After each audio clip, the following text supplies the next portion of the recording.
हाय everyone, नमस्ते and welcome to pure science. हम लोग हल कर रहे हैं समास से संबंधित प्रश्नों को। ठीक है, समास से संबंधित ये सभी प्रश्न आएंगे इसमें। तो समास से संबंधित प्रश्नों को हम लोग हल कर रहे हैं, है ना। इसी क्रम में यह अगला वीडियो है। 1 से 10 तक के प्रश्नों को हमने हल कर लिया है। अब आगे के प्रश्नों को हम हल करेंगे इस वीडियो में। तो चलिए देखते हैं क्या है प्रश्न और इसका क्या होगा आंसर, किस प्रकार से विच्छेद होगा समास का या विग्रह होगा। समास का विग्रह होता है, संधि का विच्छेद होता है। ठीक है, तो किस प्रकार से समास विग्रह होगा और उसका आंसर क्या होगा, कौन सा समास होगा, इसके बारे में हम पढ़ेंगे, जानेंगे। ठीक है, प्रश्नों को हल करेंगे। चलिए देखते हैं। सूर्योदय में कौन सा समास है बताइए। ठीक है, इसको मैंने प्रश्न पूछा था पिछले वीडियो में। अगर आपको आंसर पता रहता है तो आप तुरंत कमेंट करके बताते जाइएगा। ठीक है, सूर्योदय को मैंने पूछ लिया था। चलिए मैं उत्तर बता दे रहा हूँ। सूर्योदय में कौन सा समास है। ठीक है, तो सूर्योदय में समास है आपका तत्पुरुष। ठीक है, तत्पुरुष समास है। सूर्य का उदय, सूर्य का उदय या सूर्य, है ना, सूर्योदय, सूर्य का उदय होना। ठीक है, सूर्योदय, तो यह तत्पुरुष समास है। ठीक है, अगला प्रश्न। युधिष्ठिर, युद्ध में स्थिर जो हो, है ना, युद्ध में स्थिर, युधिष्ठिर। ठीक है, युद्ध में, सॉरी, देखिए यहाँ पर कंफ्यूजन होता है लोगों को। युद्ध में स्थिर है जो, इस प्रकार से, युद्ध में स्थिर है जो, इस प्रकार से विच्छेद करते हैं। स्थिर है जो, वह युधिष्ठिर, है ना। बहुत लोग इस प्रकार से इसको बहुब्रीहि समास भी बोलते हैं। ठीक है, युद्ध में स्थिर है जो, वह युधिष्ठिर। ठीक है, यानी राजा युधिष्ठिर के लिए बात हो रहा है। युद्ध में स्थिर है जो, वह युधिष्ठिर। ठीक है, तो बहुब्रीहि लग रहा है। लेकिन ये ध्यान दीजिएगा, हिंदी में इसका इसका जो विच्छेद विग्रह होता है वह तत्पुरुष के रूप में होता है, तत्पुरुष समास। ठीक है, तत्पुरुष समास है यहाँ पर। इसको बोला जाता है उलुक, है ना, अलुक, अलुक, अलुक तत्पुरुष, तत्पुरुष का एक प्रकार है अलुक तत्पुरुष। ठीक है, अलुक तत्पुरुष का एक प्रकार है, उसी के अंतर्गत आता है यह युधिष्ठिर। देखिए तत्पुरुष तत्पुरुष के अंतर्गत, है ना, आपका कर्मधारय भी आता है, द्विगु भी आता है। ठीक है, ये सब तत्पुरुष के उसके भाग हैं, समझिए। ठीक है, और उसके बाद उसके और भी और अंदर में अलग अलग खंड करते जाएंगे तो तत्पुरुष में और बहुत सारे बनते हैं, आप जानते ही हैं। कर्ता तत्पुरुष, कर्म तत्पुरुष, संबंध तत्पुरुष, अधिकरण तत्पुरुष, है ना, संबोधन तत्पुरुष, इस प्रकार से और भी अलग अलग बनते जाते हैं। तो उसी का एक भाग होता है अलुक तत्पुरुष। ठीक है, तो उसी के अंतर्गत आता है यह युधिष्ठिर तत्पुरुष। ठीक है, तत्पुरुष समास है यहाँ पर, बहुब्रीहि मत लीजिएगा। ठीक है, बहुत लोग इसको बहुब्रीहि बोलते हैं। युद्ध में स्थिर, स्थिर है जो, वह युधिष्ठिर, ऐसा बोल देते हैं। ठीक है, अगला प्रश्न है। इनमें से किस शब्द में द्वंद्व समास नहीं है। इनमें से किस शब्द में द्वंद्व समास नहीं है। सीधी सी बात, स्पष्ट दिख रहा है यहाँ पर। न्यूनाधिक, न्यून या अधिक, कम या ज़्यादा।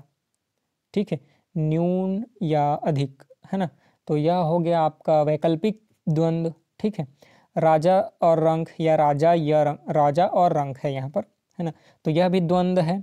ठीक, राजा और रंक, है ना, राजा और उसका क्या बोलना चाहिए, सिपाही, या, है ना, जो निचले स्तर का, है ना, कर्मचारी है, सैनिक बोलना चाहिए।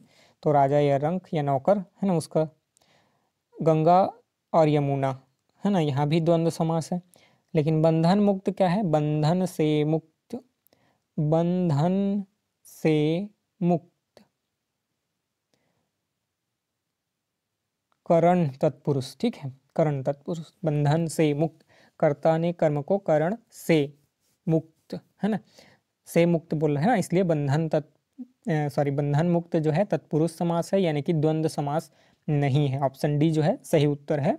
कौन सा तत्पुरुष है बोलने से, करण तत्पुरुष। ठीक है, बंधन मुक्त। अगला प्रश्न। सडानन में समास बताइए। सडानन में कौन सा समास है। तो यहाँ पर देखिए, देखने से क्या लग रहा है, सट मतलब छः, आनन, सट प्लस आनन। ठीक है, सीधी सी बात, ये दिख रहा है द्विगु समास जैसे। ठीक है, लेकिन यहाँ पर ये नहीं होगा। ठीक है, ये तो सही, बिल्कुल सही है कि पहला पद जो है संख्यावाचक है, दूसरा पद आनन माने सिर, दोनों पद इक्वली वैलिड हैं। ठीक है, पहला पद दूसरे पद सॉरी पहला पद जो है संख्यावाचक है ना, तो यहाँ पर द्विगु समास होना चाहिए, लेकिन नहीं, यहाँ पर जो होता है ये सडानन जो है आपका है बहुब्रीहि समास। सट यानी 6 आनन हैं जिसके, यानी जिसके 6 आनन हैं, 6 सिर हैं भगवान श्री गणेश। ठीक है, सडानन बोला जाता है गणेश भगवान को, आप जानते ही हैं, सडानन। ठीक है, सडानन बोला जाता है भगवान गणेश को, तो यहाँ पर ये होगा बहुब्रीहि समास। सड हैं आनन जिसके, यानी श्री गणेश। ठीक है, जिसके 6 सिर हैं भगवान श्री गणेश, ऐसा बोला जाता है। ठीक, तो बहुब्रीहि समास होगा। इसी प्रकार से 10 आनन हैं जिसके, 10 आनन। चतुरानन 4 आनन हैं जिसके। पंचानन 5 आनन हैं जिसके भगवान श्री बजरंगबली जी, है ना, महावीर। पंचमुखी बजरंगबली या पंचमुखी हनुमान ऐसे बोलते हैं, आप जानते ही हैं। ठीक है, चतुरानन ब्रह्मा जी को बोला जाता है, 4 आनन हैं उनके, है ना, इस प्रकार से तो बहुब्रीहि समास होगा। अब देखते हैं अगला प्रश्न, सुख दुख में कौन सा समास है? सुख और दुख।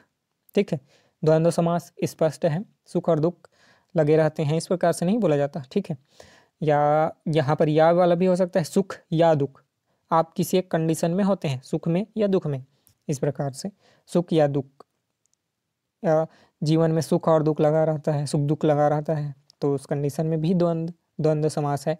ऑप्शन ए जो है सही उत्तर है। ठीक है, अगला प्रश्न देख लेते हैं, किस समास में दोनों पद मिलकर एक नया अर्थ प्रकट करते हैं? है ना, दोनों पद मिल करके एक नया अर्थ प्रकट करते हैं, किस समास में? आप जानते हैं बहुब्रीहि समास, है ना, ऑप्शन ए जो है सही उत्तर है इसका, बहुब्रीहि समास। मैंने बोला दोनों पद का महत्व होता है, लेकिन उन दोनों से भी ज़्यादा तीसरे पद का महत्व होता है।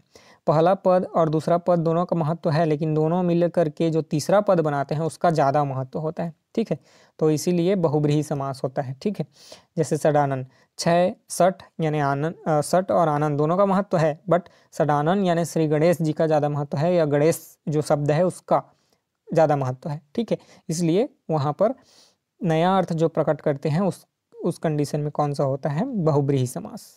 अगला प्रश्न, नरसिंह में प्रयुक्त समास बताइए। नरसिंह में प्रयुक्त समास द्विगु है, द्वंद्व है, कर्मधारय है या अव्ययी भाव, कौन सा है? नरसिंह, सिंह के जैसा नर। ठीक है, नरसिंह। ठीक है, सॉरी, नरसिंह कर्मधारय समास। ठीक है, नर के समान सिंह। ठीक है, नर के समान सिंह कौन सा हो गया? कर्मधारय। उपमेय, सॉरी क्या बोलते हैं, हाँ, एक जो है विशेषता बताए, ठीक है, और दूसरा विशेष्य हो, है ना, तो यहाँ पर ये उल्टा वाला होता है। ठीक है, कर्मधारय भी अलग अलग प्रकार के होते हैं, तो उसमें होता है पहला पद दूसरे पद का विशेषता बताए, यानी कि विशेषण विशेष्य, या इस ऐसा भी होता है कि दूसरा पद पहले पद की विशेषता बताए, विशेष्य विशेषण, इस प्रकार का भी संबंध होता है। विशेषण और उसके बाद विशेष्य होता है। ठीक है, या विशेष्य फिर उसके बाद विशेषण, है ना, इस प्रकार का भी होता है। दोनों टाइप का, दोनों में क्या है? कर्मधारय ही होते हैं। तो नरसिंह में, यानी सिंह के समान नर, जो नर सिंह के जैसा बलशाली शक्तिशाली हो उसको बोला जाता है नरसिंह। ठीक है, तो नरसिंह। ठीक है, सिंह के समान नर का कर्मधारय समास, option C is the right answer. अगला प्रश्न, इकलौता में समास बताइए। इकलौता में कौन सा समास है? ठीक है, यहाँ पर इक मतलब एक, सीधी सी बात, द्विगु समास है ना, इकलौता एक ही है। ठीक है, एक ही है, इकलौता मतलब 1 2 3, जो भी मैंने बोला था कि पहला पद जो है संख्यावाचक हो, वहाँ पर कौन सा होता है? द्विगु समास। ठीक है, तो यहाँ पर भी एक इक आ रहा है ना, एक अकेला, है ना, तो इसीलिए इकलौता में कौन सा समास होगा? द्विगु समास। ठीक है, अगला प्रश्न देखते हैं, पथभ्रष्ट में कौन सा समास है?